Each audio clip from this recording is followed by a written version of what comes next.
It's not the kiss cam, is it? Hello!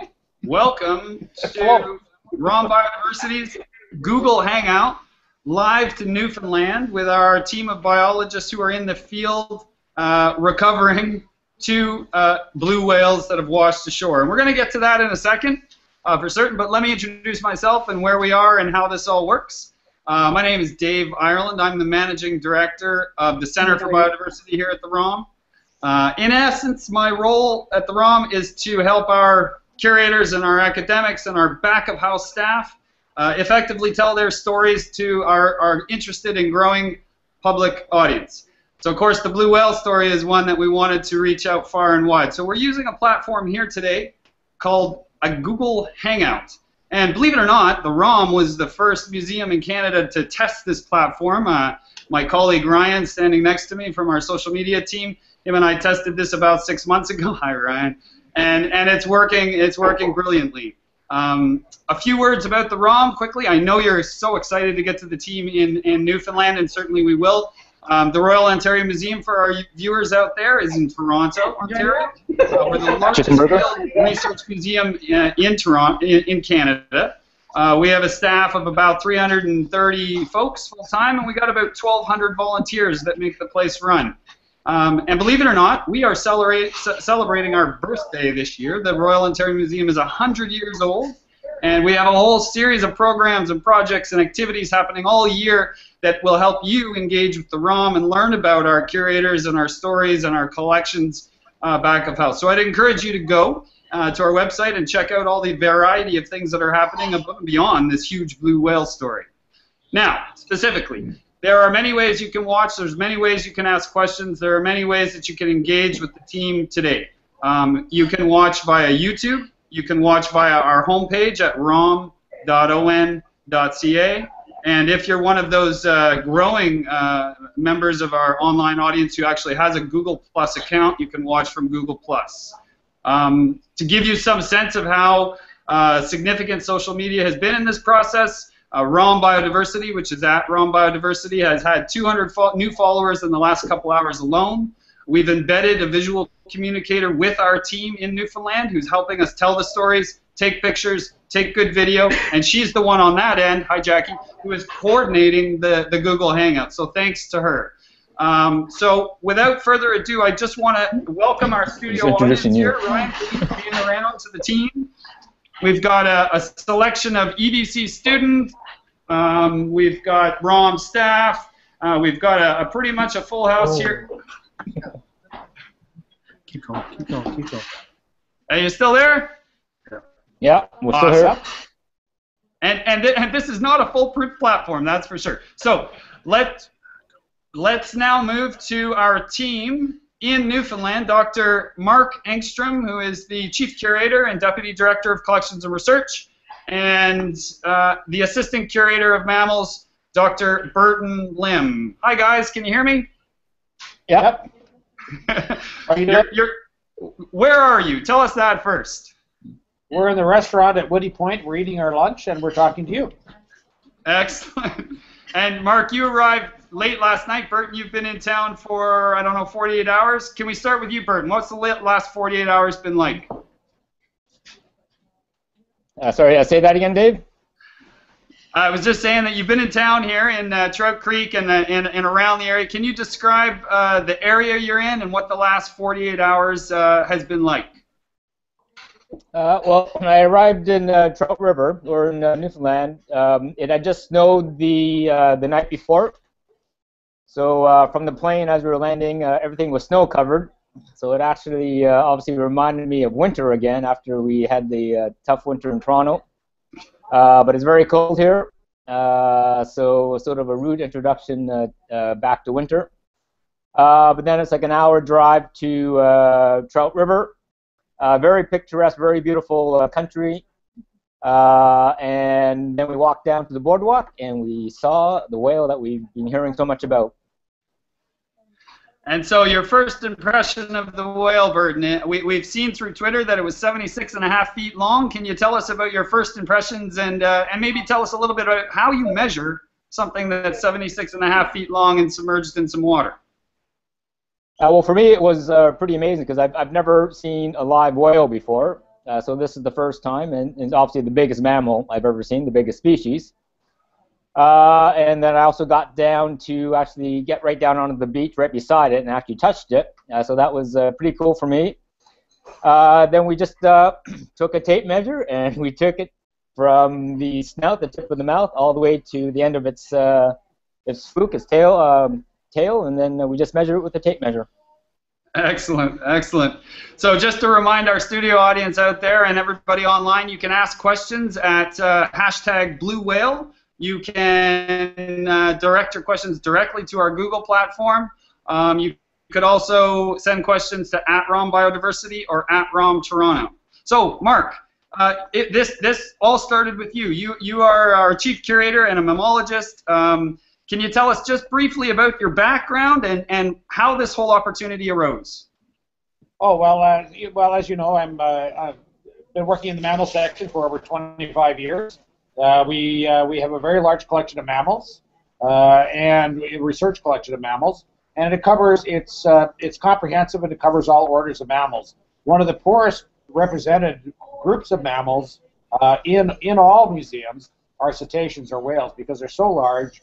They're so difficult to get specimens of, and so expensive that most museums don't have them. And of course, they take a lot of space. So I can take a lot more. Oh, did we lot? No, I think they're scrolling pictures. But you can take a lot. You can put a lot more mice in the space that it takes to put a blue whale. So you usually don't get very many of them, and they're very hard to come by. So for about the last 10 years. I've been trying to assemble a large collection of Canada's largest whales, and that's what. And the blue whale, of course, is the biggest animal that's ever lived. And so this opportunity was fantastic. Excellent, excellent. And here at the museum, we're excited to know about the town, the Trout River. Jacqueline posted an amazing blog this morning describing her first impressions of the town. The people have been hugely helpful, we've heard. Can you tell us a little bit about, Mark, about your first impressions of the area, the town, the people? Well, I haven't been in Trout River. We're in Woody Point, which is another town. And so I'll have Burton tell you about Trout River. Trout River is a very small town or hamlet, I think about 600 people. Everybody's been really, really friendly to us, and you know what I found sort of interesting or funny was that when we first arrived here the first day, everybody that we went into, whether it was the convenience store or the restaurant, they would say, "Are you guys here for the whale?" So they knew we're strangers, and they knew what we're going to be doing because everybody was expecting us to show up sometime. So when they saw the strangers, they just immediately assumed it was us, and they were right. That's fantastic. That's fantastic. So, in terms of process, we saw some photos from Jacqueline this morning of one of the whales. I imagine it was the Trout River one being towed behind a boat. Can you describe the process and why, in fact, you guys moved it from Trout River to another location? Well, I'll let Burton describe the process. We, in assessing where it was in Trout River, it wasn't very easy to get to. It was near their boardwalk. It's near their main beach, and we weren't able to can't get any kind of machinery down there to help us. We can't. We could only work on it at certain points in the tide period of the water. So when the tide was up, we wouldn't be able to get in there and work on it. And we were concerned that parts of the whale that they didn't want to go in the water, like parts of the blubber and so on, would get carried away by the tide. So it was not very. It just wasn't in a good spot. And so we conferred with the people in the town council both in Trout River and in Woody Point, and they've agreed to let us bring it up here to a boat slip where we're able to work on it. So that's why we towed it. And Burton can tell you how it happened. Well, they had to wait for high tide, so we tried to do it last night at about 7 o'clock, and essentially they brought in 2 boats for high tide, and they tried to get a net around it, but they had to essentially finish it off this morning at about 7 o'clock during the next high tide, and that one was successful, but then they brought a bigger boat. to tow it out of off the beach. So it sort of took 2.5 days of getting it sort of floated and lifted, get a net around it before it could actually be dragged off the beach. With ever successively bigger boats, because everybody kept realizing that the boat that they had wasn't big enough each time. That's great. That's great. And so now you guys are going to start getting dirty this afternoon. I take it the process of skinning the whale will start this afternoon. We'll start today. Burton and I are avoiding it by hanging out with you at this Google Hangout. Sorry, we missed that one, Mark. I said Burton and I are avoiding actual work by hanging out with you in the Google Hangout, though. So the guys are going to start it this afternoon. Well, this is a 24/7 Google Hangout, right? Oh, it is. Yeah, it's 24/7. We're going to be on there. For our general audience here, Mark Engstrom is actually my boss here at the museum, and we have a very healthy and ongoing discussion around how best to engage our public. And I really appreciate, Mark, you taking the half an hour today to talk to us through Google Hangouts. Oh, it's our pleasure. So let's take a question from our audience here. So there's a question here from our audience. What type of time constraints are you guys working under to get this job done? Well, the town of Woody Point doesn't want us to be here very long. They'd like us to be here as little time as possible. And we also have the time constraints that the crew is working under, because we're hiring them to help us. And so we're hoping to get this whale done within a week, and hopefully less, actually. So we'd like to get this whale finished in 5 days. 5 days. And is the plan to work on 2 whales or 1? We would eventually like to do both whales. There's one at Rocky Harbor as well, but we'll do them one at a time. So we'll see how this one goes, but we hopefully get it done within, like I said, within 5 days, and then we'll assess what to do with the Rocky Harbor whale, which is slightly bigger than this one. Okay. Another question from our Twitter audience for you guys. Again, what is the next step? But specifically, are beached whales biohazards? They are not. Well, I guess the biggest thing about a beach whale, I mean, it's 100 tons of organic matter, and you can't just let it sit around and rot. And so it's quite a difficult situation for the towns to be in, very small towns without the resources to try to get rid of these whales. So so you don't want one just sitting there in the high tourist season and the high temperatures rotting on your beach. So as far as us working on it, it's not a biohazard, but we do want to get done as soon as possible and avoid the summer temperatures and have it smelly, and they don't smell good. Yeah, we're going to get to the odor in a second because Jacqueline used some wonderful adjectives in her blog this morning, so we really have some questions about that. But a quick follow-up from our audience here. When you guys say get it done, what does that mean? Like, what will be the process from today through the next 5 days? Well, the whale itself is it's essentially in layers. So the animal has a layer, fairly thin for its body size, layer of skin, and then attached to that is a pretty thick layer of blubber, which is used for insulation and buoyancy. And so you have to take off the skin and the blubber first. Then underneath that is a large band of skeletal muscle, and that comes off. And then you have to take that off, and then it's the viscera and so on that come out. And then you have the skeleton and lots of flesh still on it left, and you disarticulate those bits.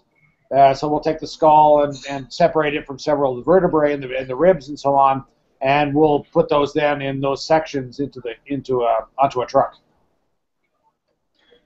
And we'll drive it back to Ontario.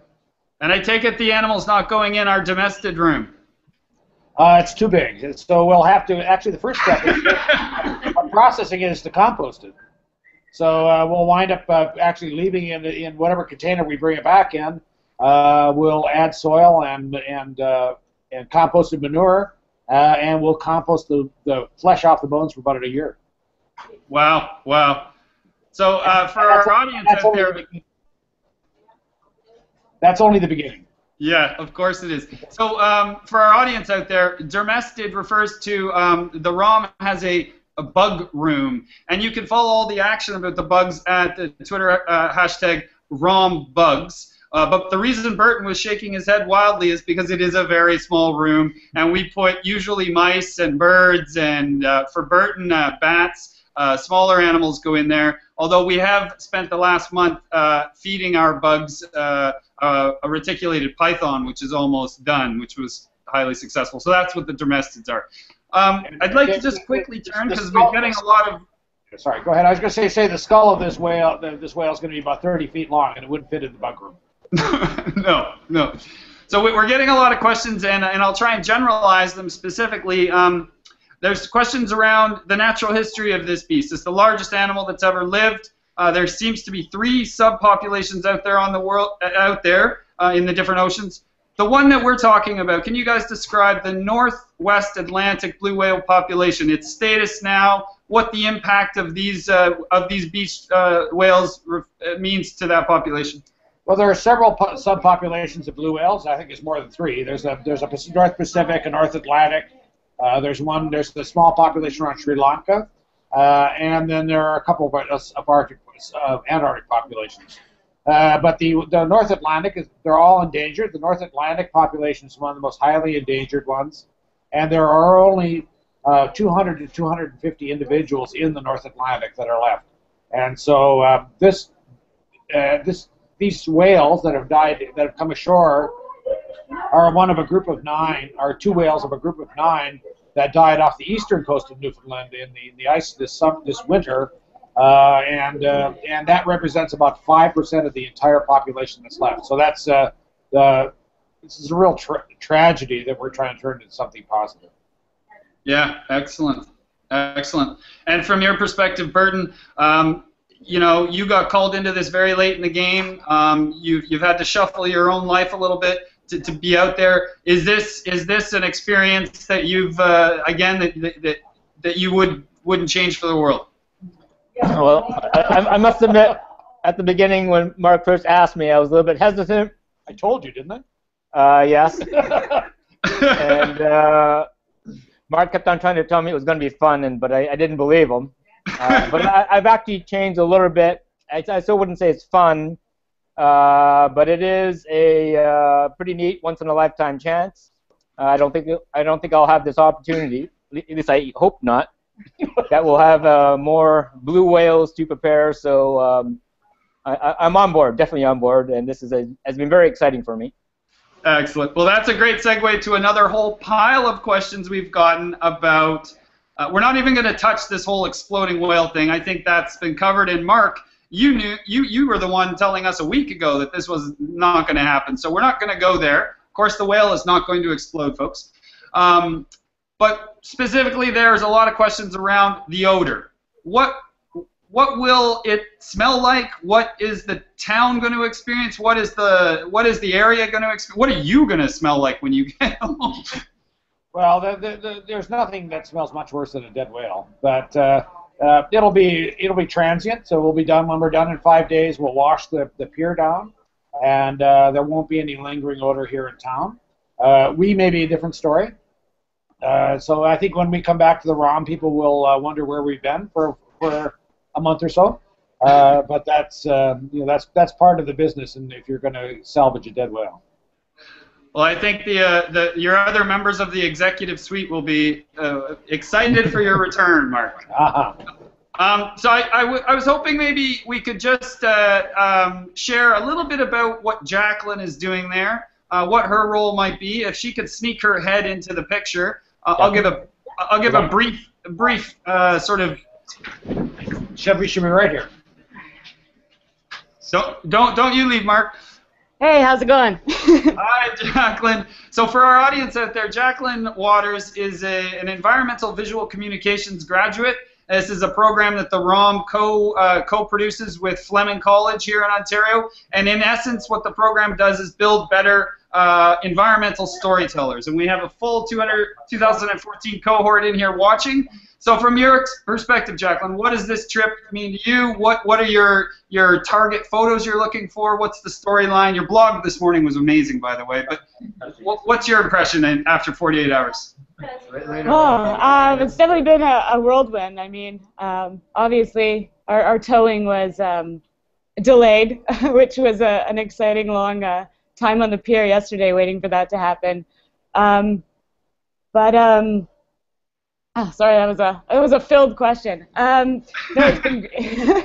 it's been it's been great. I got to be with Burton on this. It's sort of an opportunity that I probably won't ever get again. So it's definitely been exciting.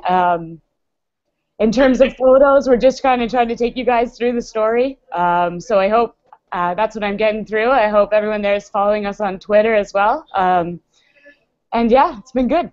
I think Jacqueline could give you a better objective view of the smell.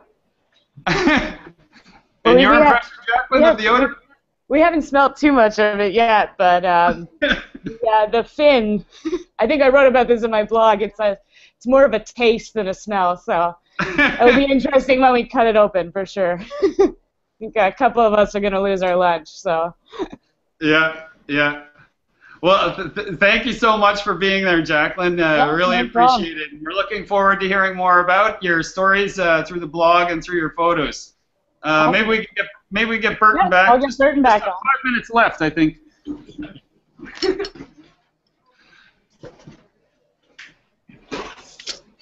So, hi, Burton. Jacqueline shared some photos with us today of the process already beginning in sort of a natural state. We saw seagulls eating some blubber. We saw the townsfolk were cutting out little bits to feed some huskies. Can you tell us what would happen if you guys hadn't sort of arrived on the scene? Go ahead. Well, it's hard to say, but I think people would have taken some souvenirs. But the whale's too big to really collect very many souvenirs and have it make a dent in the whale. So what would have happened is the animal would have very slowly decomposed over years, and it would have been a giant smelly mess for a really long period of time if we hadn't done something with it. You had to get it off that beach. Yeah. So we have just 5 minutes left and probably too many questions to go through, but generally there is a lot of interest in, and I know we're not sure about this yet, so please take it wherever you want to go, but there's a lot of questions about what will happen in the future. How would the skeleton help with research? Would there be any plans to see parts of the skeleton somewhere else, potentially at the ROM? Well, that's two different questions. I guess the specimen will be used. Obviously, it's going to take us many years. It's probably take us 2 to 3 years to actually fully prepare the skeleton because we have to do all the parts I've already discussed, and we also have to get the oil out of the skeleton, which takes a long period of time. But we'll eventually then it'll become part of the research collection here, so people can study its anatomy and so on.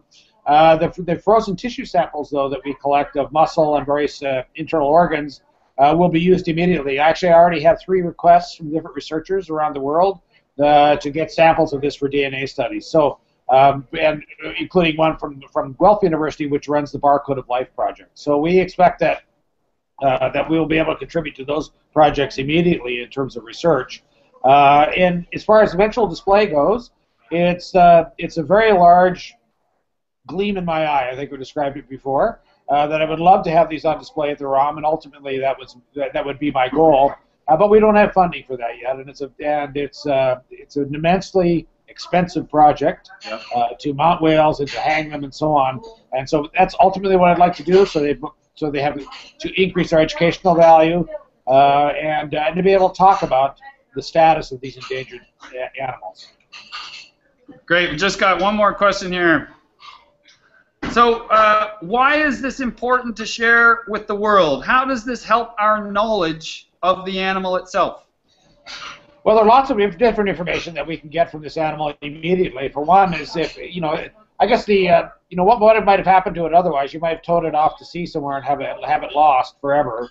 What we'll get for information about it from now is we'll find out, if it's an individual that's already been tagged, it was an animal they were monitoring within the population, because we'll be able to compare DNA samples.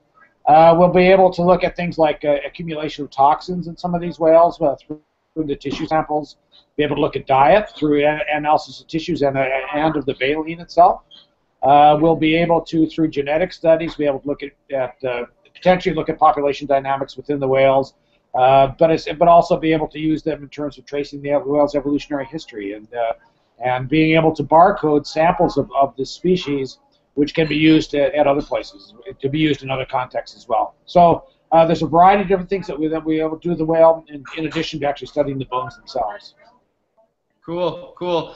Either one of you guys, there's another series of questions around, is this a seasonal occurrence? Do whales and other cetaceans normally experience this sort of reduction in population size every winter? Would Newfoundland be experiencing these sorts of beached whales on an annual basis, or was this strange? It's a rare occurrence, and so we don't know what the incident was that off the east coast of Newfoundland, what happened. It's another thing we'll be able to tell from the animal. There's some idea that the animals may have been crushed in the ice, the ice that formed off eastern Newfoundland as it moved. We don't know that. We'll be able to tell because they'll have broken bones and that sort of thing when we look at the skeleton. But they may also have been trapped under the ice and actually drowned. So we just have to look at the animal to be able to tell that. It's a very unusual occurrence. I don't know of any time before in eastern Newfoundland where we've had a record of 9 individuals dying. Every now and then one dies, but to have this many at one time suggests some sort of a mass event like a drowning event or somebody being trapped in ice. So something unusual happened this winter, and Newfoundland had a cold winter like all the rest of us did, and they had unusual ice buildup. Well, more reason for getting a team out there to study this animal and bring back the specimen so we can continue to study it. We only have 2 minutes left, you guys, so I'm gonna ask kind of a more personal question here. While we were setting up the trip, we were looking for lodging, and thank goodness Trout River was so accommodating. I think we've got every place booked in the town. Jacqueline is staying with Doris at the B&B. Have you met Doris yet? I've met her. She's very nice. And in fact, our first day, Doris went out shopping, I guess preparing for Jacqueline's arrival. And there's no restaurant in town that was open up. Things actually get going in town after Mother's Day, so we couldn't find a restaurant to get breakfast. So we just sort of appeared on the doorstep of the B&B, and Tom, Doris's husband, he whipped us a breakfast, but then he found out he only had 7 eggs for 5 people. So there's a little bit of sharing going on, but again, that was just, even though we just came unannounced, they prepared breakfast for us. Oh, that's fantastic. And I hear that potentially Saturday night Doris is going to bring out the accordion and maybe serenade you guys. All right. I haven't heard that. Okay, well maybe we could just plug back to here in the studio. Thank you guys. We're stay there on the line, but we'll miss seeing you here. So, wow, what a series of questions we had answered from, again, our senior chief curator here at the Royal Ontario Museum, Dr. Mark Engstrom, and his assistant curator of mammals, Dr. Burton Lim. Joined by Jacqueline Waters from the Environmental Visual Communication Program, now a freelance and ROM friend, videographer and storyteller. They are in Newfoundland. They're in Trout River, Woody Point, eventually Rocky Harbor, where the second whale will be. And we will be covering this story in real time, 24/7 via Twitter at ROM Biodiversity. The hashtag is Blue Whale. You can ask any questions of us in the coming days. We're going to be following the team on their journey. And on behalf of the ROM and our studio audience here, we'd just like to thank Mark, Burton, and Jacqueline for joining us today. So thanks so much, guys. Yep, no problem. You're welcome.